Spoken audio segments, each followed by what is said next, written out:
في الثاني. Alhamdulillah, sama-sama kita panjatkan kesyukuran kita kepada Allah Ta'ala kerana pada pagi yang berbahagia ni sekali lagi kita dapat bersama meneruskan perbincangan kita. Tuan-tuan dan perempuan sekalian, bila kita sebut tentang panggilan haji ni, sebab sekarang ni kita sudah masuk musim haji, bulan Syawal, Zulqa'dah dan juga Zulhijjah. Itu adalah musim haji yang mana menjadi kewajipan kepada mereka yang mampu untuk melaksanakan haji, untuk pergi menunaikan haji di Baitullahil Haram. Disebut oleh Allah dalam Quran, wa atimul hajja wal umrata lillah, sempurnakan haji dan umrah itu kerana Allah Subhanahu wa taala. Daripada ayat Quran itu menunjukkan bahawa menjadi kewajipan ataupun wajib untuk kita menunaikan haji dan umrah sekali seumur hidup. Sekali seumur hidup untuk kita menunaikan haji dan umrah. Cumanya, maksud umrah itu umrah yang mana? Setengah ulama menyatakan umrah yang maksudkan ialah umrah yang dilaksanakan masa musim haji. Sebab semasa musim haji ni, kalau kita buat haji tamattu' contohnya, kita akan buat umrah dulu, baru kita buat haji. Begitu juga kalau kita buat haji ifrad, kita buat haji dulu, baru kita buat umrah. Begitu. Dan begitu juga kalau kita buat haji qiran, kita akan buat serentak haji dan umrah. Jadi, maksud yang kata umrah tu bukanlah umrah di luar musim haji, tetapi umrah yang dilaksanakan pada musim haji. Jadi, itu menjadi satu kewajipan. Sebab itu, dalam hadis Nabi SAW menyatakan sesiapa yang berkemampuan untuk melaksanakan haji tetapi dia tidak melaksanakannya, lalu dia mati, maka dia boleh memilih sama ada nak mati Yahudi ataupun mati Nasrani. Wal'iyahzubillah min zalik. Jadi begitu sekali kita lihat satu amaran daripada Nabi SAW terhadap orang yang sengaja tidak melaksanakan ibadah haji, bagi mereka yang berkemampuan. Jadi akibatnya, tuan-tuan dan rahmat Allah, ialah orang yang tidak melaksanakan ibadah haji itu, mereka tidak melaksanakan hukum Islam ataupun rukun Islam yang kelima, sedangkan mereka mampu. Sebab itu, kalau orang yang sedemikian meninggal dunia dalam keadaan tidak menunaikan haji, sedangkan dia mampu untuk menunaikan haji, tiba-tiba dia meninggal dunia, maka dia dikira berhutang dengan Allah Subhanahu wa taala.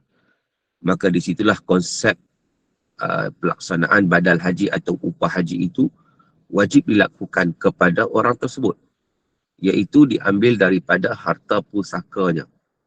Diambil daripada harta pusakanya ataupun harta yang ditinggalkan sebelum difaraidkan, sebelum dibahagikan sebagai harta pusaka, harta peninggalan si mati, belum difaraidkan. Jadi harta tersebut, wang tersebut diambil untuk dibuat upah haji. Hukumnya adalah wajib. Sebab apa wajib? Wajib kerana semasa hidup dia mampu pergi haji tapi dia tak pergi. Jadi dia kan macam berhutang. Berbeza dengan orang yang memang tidak mampu. Ada orang yang tak mampu. Bila dia tidak mampu, maka tidak wajiblah kepadanya bila dia mati untuk dilaksanakan badal haji kepadanya, tak wajib. Sebab memang masa hidup dia tak mampu. Cumanya para ulama kata sunat. Untuk ahli keluarganya untuk melaksanakan badal haji kepadanya. Sebagai satu bentuk ihsan. Kerana tidak wajib. Kerana dia memang tidak mampu sepanjang hidupnya. Jadi, begitu keadaannya. Cumanya bab badal haji atau upah haji ni kita kena pastikan betul-betul, sebab pada hari ini banyak sekali sindiket yang menawarkan badal haji dengan harga 1,700, dengan harga 2,000, dengan harga 2,500 dan sebagainya. Ini kebanyakannya 99% adalah sindiket. Sebab apa? Sebab kita melihat kepada kos pelaksanaan ibadah haji ni tidak memungkinkan seseorang itu hatta yang berada di tanah suci Mekah pun dengan sewenang-wenangnya melaksanakan ibadah haji dengan harga tersebut. Itu adalah sesuatu yang agak mustahil. Tetapi iklan-iklannya berleluasa. Kerana apa? Kerana itu sebenarnya walaupun tidak diketahui oleh wakil kita di Malaysia ni, maka tak perasan, maka tak tahu. Mereka hanya memberi kepercayaan kepada orang di sana. Tetapi dengan kaedah tersebut kita mengetahui bahawa itu adalah sedikit. Sedikit tu bagaimana? Bila mana dia mengambil upah haji di atas upah yang tertentu, tetapi dia melaksanakan haji itu, badal haji itu kepada bukan seorang, kadang 10 orang, kadang 20 orang. Untuk seorang dia buat untuk 20 orang. Maka ini sesuatu yang tidak benar. Bahkan tidak sah badal haji tersebut. Tidak sah. Dan ini banyak berlaku. Lepas tu kita hairan dulu masa PKP dulu pun dalam keadaan nak mengerjakan haji pun sukar. Tiba-tiba iklan badal haji berada di merata tempat. Di seluruh negara. Maka ini sesuatu yang tidak benar. Yang perlu kita berhati-hati dalam melaksanakan atau hari pelaksanaan ibadat pun dia jadi macam tu. Manusia kadang-kadang dia mengambil kesempatan, dia menjadikan ia sebagai satu bisnes scammer. Dalam ibadat pun banyak juga pada hari ini babak scammer seumpama itu. Baik, jadi tuan-tuan dan puan-puan yang dirahmati Allah Subhanahu Wa Taala sekalian, maka dengan sebab itu kita nyatakan bahawa haji ini adalah wajib sekali sahaja seumur hidup.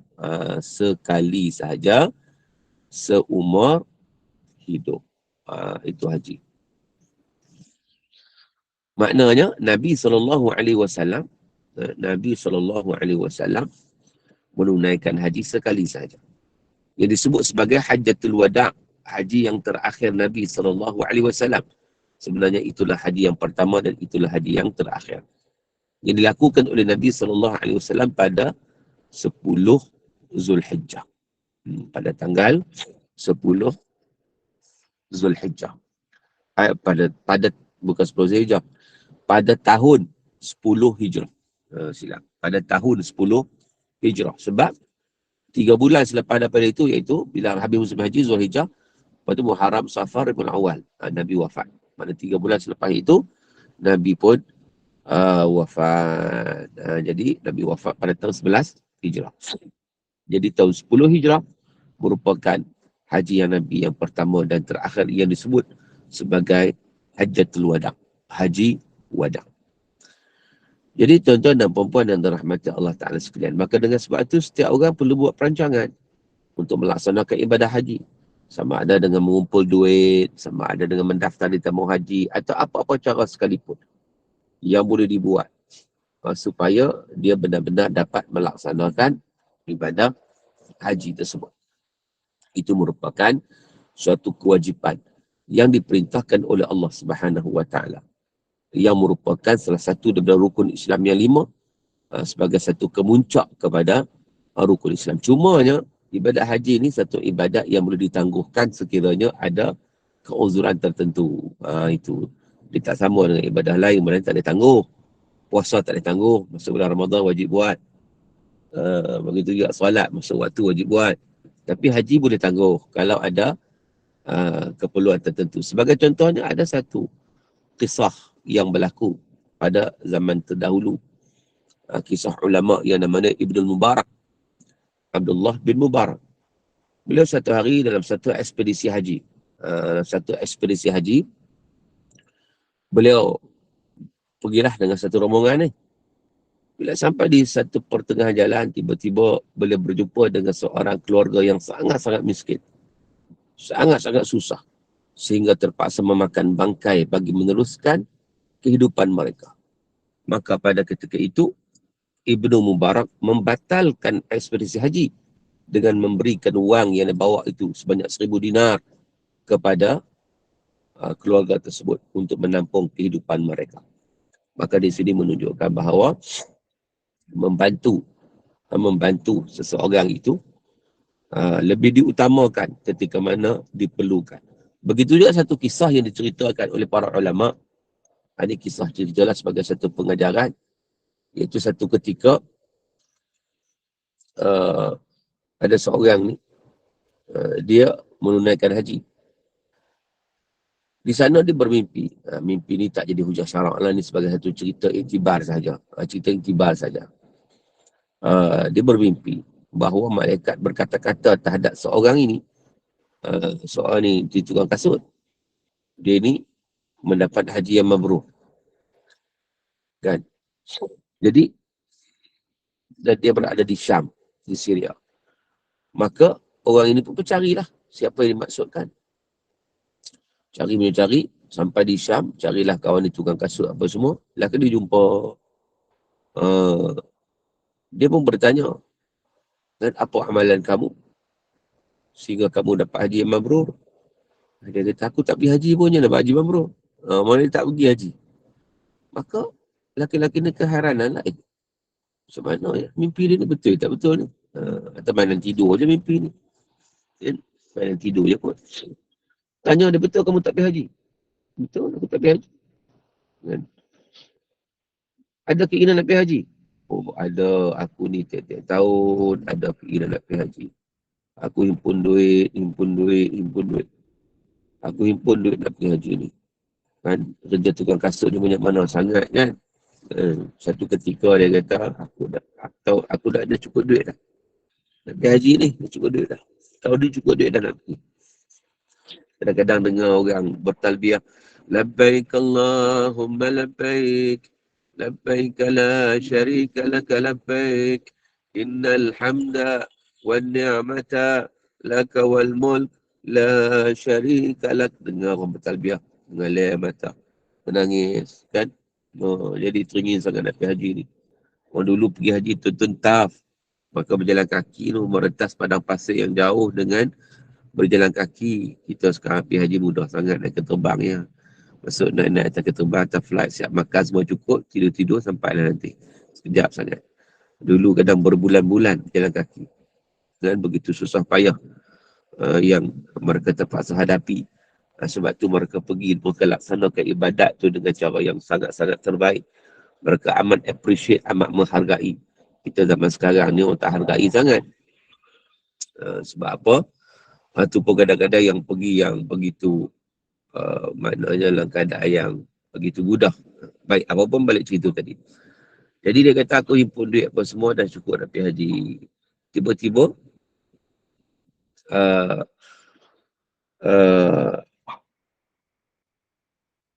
isteri aku, dia mengandung. Dia mengandung. Okey lah, tak apalah, berita gembira lah. Okay. Kemudian dia mengidam pelik. Mengidam apa? Dia mengidam nak makan masakan jiran. Dia punya bau tu sedap. Kan? Dia nak ni. Jadi dia pun tak apalah pergi minta sikit lah. Pergi kat jiran, minta lah sikit makanan. Jiran tak bagi. Weh, kedekut jiran ni. Tak bagi. Sedangkan isteri dia mengidam. Macam mana dia nak buat ni? Kan? Isteri dia tak nak yang lain, nak yang tu je. Pula. Mengidam pelik je kan. Lah kali, dia berkata pada jiran dia, tak apalah, aku beli. Aku ada duit. Aku ada duit. Banyak mana kamu jual pun, aku beli. Tak masalah. Kan? Begitu harga je. Maka jiran tu kata, tak boleh. Aku bukan tak nak jual. Tapi makanan ni haram kepada kamu. Tapi halal untuk aku. Sebab apa pula haram? Haram kepada kamu halal. Maka dia menyatakan sebenarnya kami susah, kebuluran, nak makan pun tak ada. Akhirnya oleh kerana dah sampai tahap darurat dah, aku terpaksa lah ambil mana-mana burung yang tak ada sembelih, ayam mati, burung yang mati. Ada kata burung, ada kata kedai yang mati.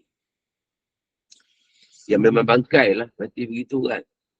Tapi terpaksa kerana nak meneruskan kehidupan, terpaksa masak lah juga untuk bagi makan anak aku yang kelaparan. Jadi bagi kami adalah harus kerana kami berada dalam keadaan darurat. Bagi kamu adalah haram, kamu tak boleh makan benda ni. Sebab bangkai tak boleh makan. Maka terkejutlah si tukang kasut ni. Dia kata, rupa-rupanya aku ingat aku susah dah. Rupanya ada jiran aku lebih susah. Aku tak tahu. Macam mana boleh macam ni? Akhirnya, dia memberikan duit yang nak pergi haji tu kepada jiran tadi. Sebab tahu dia melihat kepada kepentingan untuk membantu orang yang berada dalam keadaan kesusahan. Maka dia terpaksa membatalkan ekspedisi haji dia. Terpaksa tak boleh pergi. Kerana semata-mata tolong jiran tadi. Maka laki-laki jumpa dia kata, patutlah pun aku mimpi tu. Kira betul lah aku mimpi tu.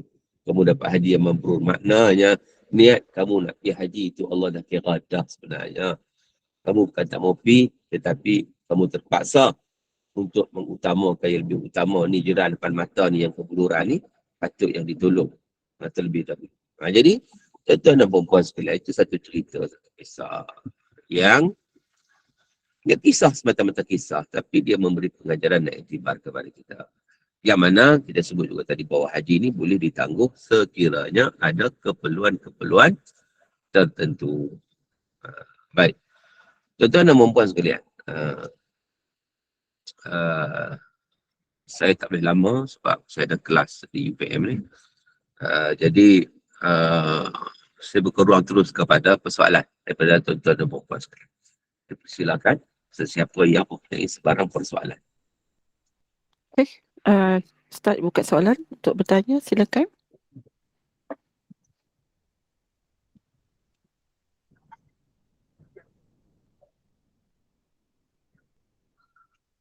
Soalan terbuka sama ada yang berkaitan dengan tajuk atau luar tajuk pun boleh, tidak ada masalah. Boleh bertanya apa sahaja. Assalamualaikum Ustaz. Wassalamualaikum. Saya nak tanya, apa yang macam Ustaz kata, orang yang berkemampuan, dia mati sebelum buat haji. Tapi kalau dia tak, macam dia tak sebut, kata dia mati buat haji kat dia, pun tu haji dia diterima tak Ustaz? Terima kasih. Dia begini, kalau orang berkemampuan, tapi dia tak pergi haji, tu dia mati. Maka dia mati dengan dosa besar. Sama ada dia suruh orang ke, dia tak suruh orang buat ke, dia tetap berdosa besar. Namun sebagai waris, dia bertanggungjawab untuk membayar hutang tersebut. Cara dia tak pergi haji tu kan hutang. Maka dia ambil duit sebelum diparaitkan untuk dibuat haji. Sama ada dia bagi tahu, tak bagi tahu, sama aja. Sebab apa? Sebab mengapa dia tak pergi? Sedangkan dia mampu. Kecuali lah kalau dia mampu duit saja tapi kesihatan tak mampu. Atau kira tak mampu lah. Mampu ni dilihat daripada segenap segi. Seluruhnya mampu. Ya, Wallahualam. Ada soalan?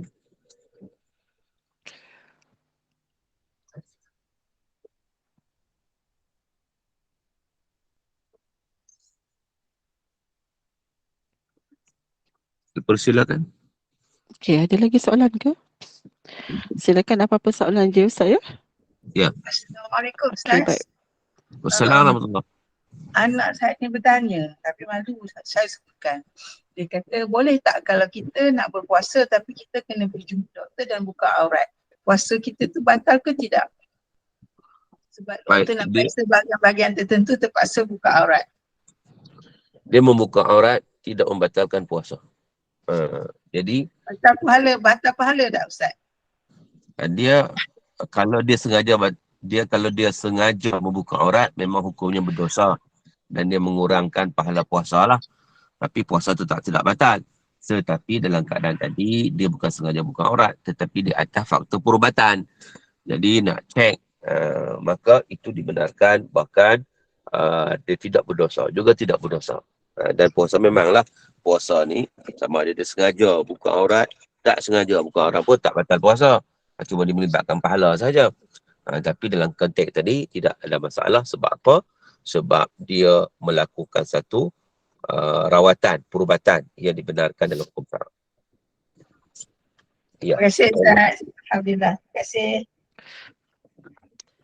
Okey, Ustaz, soalan daripada saya lah kan. Katakanlah seseorang tu dia wasiatkan kepada orang yang berkenaan, orang yang meninggal lah, dia wasiatkan untuk seorang itu menunaikan haji. Sedangkan orang tu dah pun sebelum ni menunaikan haji. Dalam keadaan orang ni sekarang dia OKU lah, macam dah tak berkemampuan. Maknanya kan, walaupun dia sihat tak sihat sepenuhnya lah. Adakah boleh kita batalkan wasiat tu ataupun macam mana Ustaz? Dia status wasiat tu? Wasiat ini sebenarnya itu bukan wasiat sebenarnya.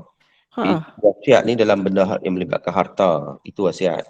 Adapun ini wasiat dari sudut bahasa saja, iaitu dia memberi minta pertolongan, kan. Jadi minta pertolongan ini kita panggil istilah kita mewasiatkanlah, dia wasiat supaya tolong buat haji untuk ya. Tapi itu tidak, kita tak terikat, maknanya tak terikat mesti buat, tidak. Tidak. Dia adalah bergantung kepada kemampuan kita ataupun ketika mana kita kesediaan kita untuk melaksanakannya. Kalau kita tak buat, apatah lagi di atas kekangan-kekangan tertentu, maka tidak ada masalah sebenarnya. Dia berbeza wasiat harta. Wasiat harta itu wajib ditunaikan. Tapi ni wasiat lebih kurang kita sebut sebagai satu nasihat ataupun minta tolong. Jadi benda itu boleh dilaksanakan dan boleh tidak dilaksanakan. Tak semestinya kita memaksa diri kan Ustaz kan? Ya. Okey, baik. Faham.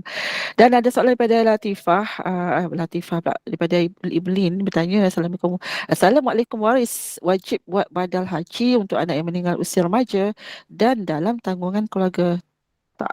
Terima kasih. Macam yang kita sebut tadi bahawa haji ni wajib kepada mereka yang berkemampuan. Anak yang meninggal remaja tu, dia memang tak mampu pun.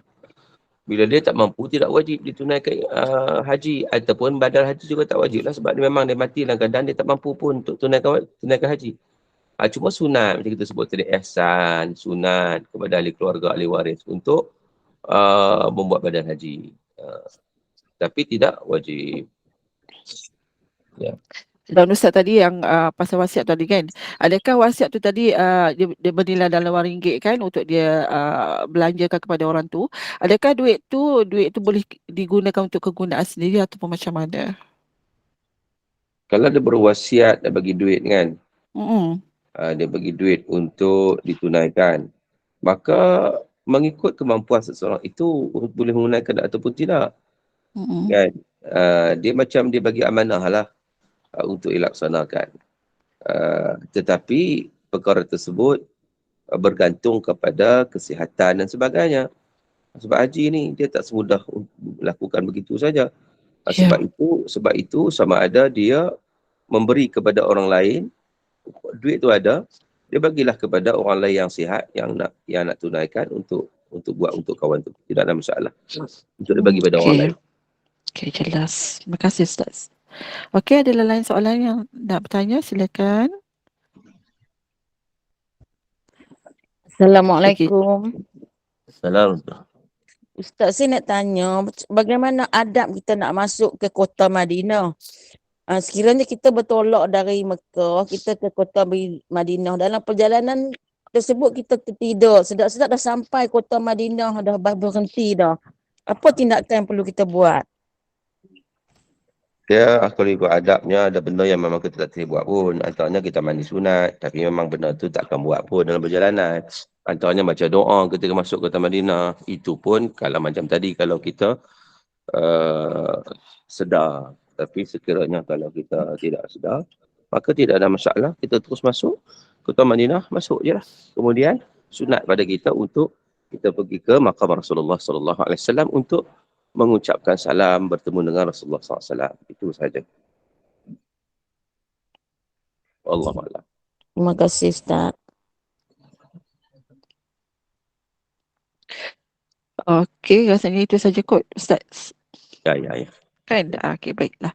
Saya serahkan kepada Ustaz untuk menutup majlis ini dengan tasbih kafarah dan doa juga. Silakan Ustaz. Jadi sekadar itu perbincangan kita untuk pada kali ini. Mudah-mudahan kita dapat manfaat dan mudah-mudahan kita dapat mendapat pengirian haji, insya-Allah. Kita sekadar itu kita tutup dengan bacaan surah Al-Asr dan tasbih kafarah. Bismillahirrahmanirrahim. Wal 'asri innal insana lafi khusr illa alladhina amanu wa 'amilus solihati wa tawassaw bil haqqi wa tawassaw bis sabr. Subhanakallahumma wa bihamdika asyhadu an la ilaha illa anta astaghfiruka wa atubu ilaik. Wabillahi taufiq wal hidayah. Wassalamualaikum warahmatullahi wabarakatuh. Waalaikumsalam warahmatullahi wabarakatuh. Terima kasih Ustaz atas perkongsian ilmunya. InsyaAllah kita jumpa lagi. Waalaikumsalam warahmatullahi wabarakatuh. Terima kasih Ustaz. Terima kasih Ustazah. Terima kasih.